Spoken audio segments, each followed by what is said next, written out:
Tere! Minu nimi on Maarjan Kull ja selles videos räägime puttimisest.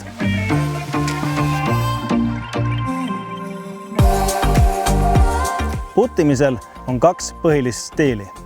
On tavaputt, kus tood parema jala keha ette, vasak jalg jääb taha, ja on harkputt, kus astud jalad harki ning oled otse kehaga korvi suunas.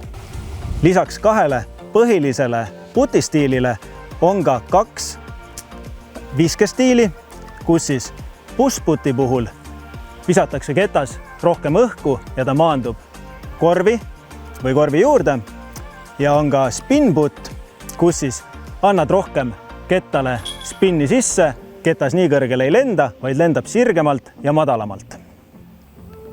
Tavaputi puhul asetab parem jalg keha ette, vasak jalg keha taha, võib-olla kehast natukene välja poole, et oleks hea tasakaal.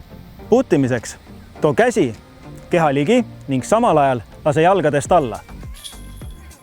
Ja puti liigutus jalgadest üles ja käsi samal ajal ette.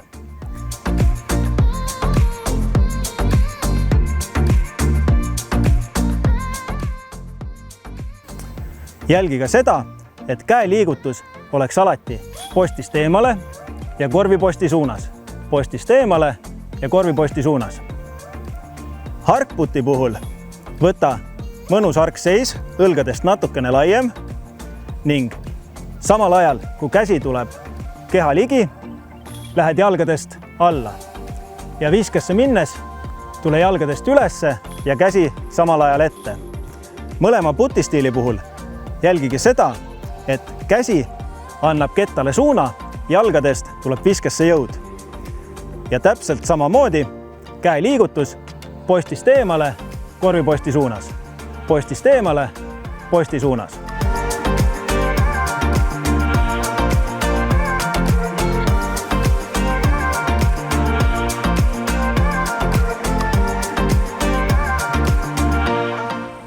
Tänud vaatamast, kasutage videost õpitut ning rääkige sellest ka oma sõpradele, kellega mängima lähete. Kõike head!